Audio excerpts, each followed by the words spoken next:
At the dawn of the 1960s, British Railways found itself an uncertain future under the blade of a mad Axeman, as Dr. Beeching prepared to take a swing at the outdated and unprofitable network. However, just as the doctor was ready to strike, one nurse decided to take on Beeching in a fight to save her station, leading to one of the strangest moments of the reshaping of British Railways.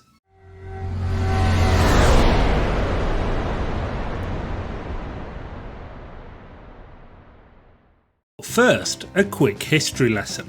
Following nationalisation in 1948, there had been a push for British Railways to revive a network that dated back over 100 years.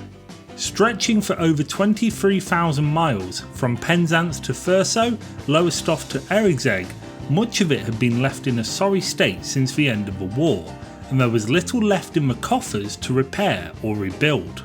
As set out in the 1955 Modernisation plan, this was intended to be done thanks to the introduction of modern rolling stock, new and rejuvenated stations and infrastructure across the network, electrification projects on many of Britain's major trunk routes, improved freight traffic, and most importantly, a shift from steam to diesel and electric motive power. It was predicted that these changes would lead to an increase in traffic numbers and most importantly a return to profit by 1962. This return to profit would be critical in paying back the loan provided to fund the modernisation plan, plus the interest that came with it. However, two things happened. Firstly, freight and passenger traffic on British Railways started to drastically drop due to an increase in private car ownership, following the end of petrol rationing. This was spurred on by a rise in affordable vehicles and improved roads being built across the country, with the likes of major A roads and motorways. Secondly, British Railways' losses quickly grew and in 1960 stood at £68 million, eventually rising to £104 million by 1962. To put this into perspective, this was roughly £300,000 a day being lost by the railways. This resulted in the British Transport Commission being unable to pay back the interest owed on the loan granted by the government to make the modernisation plan actually happen. It was therefore off the back of this that the government decided to bring in somebody from outside the railway world to manage British Railways as a business intent on making money. On March 15, 1961, Transport Minister Ernest Marples introduced Dr. Richard Beeching as the new chairman of British Railways. Beeching only thought in terms of figures, profits and losses, with little sentimentality for the railway, and so was deemed as the ideal person to turn them into making a profit, even if they had to come kicking and screaming. Immediately, however, the mad axe, Dr. Beeching, got off on the wrong foot with the general public, when it was leaked by the papers that his salary would match his previous position at ICI, totalling £24,000. It is worth noting that this is more than 2 times higher than any other head of a nationalised company, and more than £10,000 over what the Prime Minister was earning. You know, the man running the country. So now we have a little backstory. We need to talk about a small rural Derbyshire station called Great Longston for Ashforth, or to put it simply, Great Longston. Despite looking like a typical rural station, it was actually situated on the former Midland Railway's main line between London St Pancras and Manchester Central, splitting from the actual Midland main line at the impressive Ambergate station. This line ran through the likes of Stanwell, Cromford, Matlock, Bakewell, Great Longston, Millersdale and Buxton via the mighty Headstone Viaduct before winding its way north to Manchester. This truly is a beautiful part of the country, of course not at all biased coming from a Derbyshire lad. Impressively, the route was even run by the likes of the Midland Pullman, running daily between London and Manchester, and was even up for discussion about electrification in the early 1960s. Our station, Great Longston, was opened in 1863 and served the small communities of Great Longston and Ashford in the Water, and had done so for nearly 100 years when in 1962 its closure was announced from September the 10th, as part of the cuts being made to help the money British Railways was hemorrhaging. This was a scenario faced by countless communities across the country who were seeing their station or even their whole railway being closed down in order to save costs.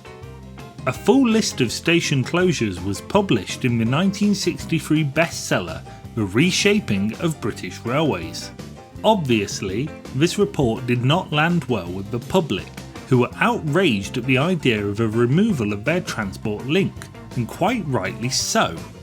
Many of the over 2,000 doomed stations and lines were in smaller, less populated areas of the country, like North Wales, the Highlands, the Lake District, the South West, and even the Isle of Wight.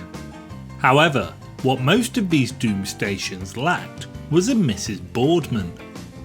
Alice Boardman relied on the train to get her from Great Longston to Buxton, where she worked at the local hospital as a nursing sister, and so campaigned directly to British Railways that the station should remain open, if only for her. Rather surprisingly, this actually happened. Thanks to her efforts, it was decided that whilst the station would close to the public, use of it would still be maintained solely for Nurse Boardman, who would catch one train to Buxton and one train back. This was arranged by Nurse Boardman herself, who would call the station master at Derby the evening before she required a train in order for arrangements to be made for it to stop at Great Longston. Arrangements were then made at Buxton for the return journey. It appears that this was the only exception of its type to take place during the cuts, and reportedly that on the first day of the station being officially closed, 100 people came to witness her boarding her train with the station being manned for the last time. At the time, a British Railways Board spokesman commented, "This is a special concession to a valuable nurse." However, despite the nurse taking on the doctor and winning, the concession wouldn't last forever. In March 1967, stopping trains were withdrawn between Matlock and Buxton, with the closure of the line entirely announced in June 1968 by then Minister for Transport Barbara Castle. Therefore, and contrary to popular belief, it was not the mad Axeman who dealt the death blow for this particular line, but the Labour government who had vowed to save the railways. Beeching had left his position of chairman of British Railways in November 1965 and returned to ICI, with it still being argued to this day if he walked out or was sacked by the government.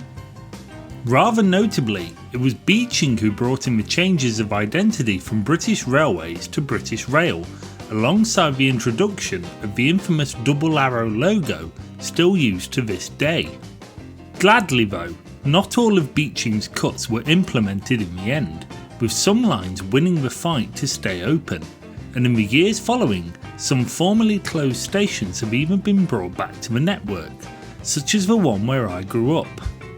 Today, Dr. Beeching is remembered with much disdain by the British public, not only for the needless destruction of Britain's railways, but the lack of foresight to many of the cuts. It's even questioned by some if the motives behind his suggested closures were not guided by the heavy hands of others.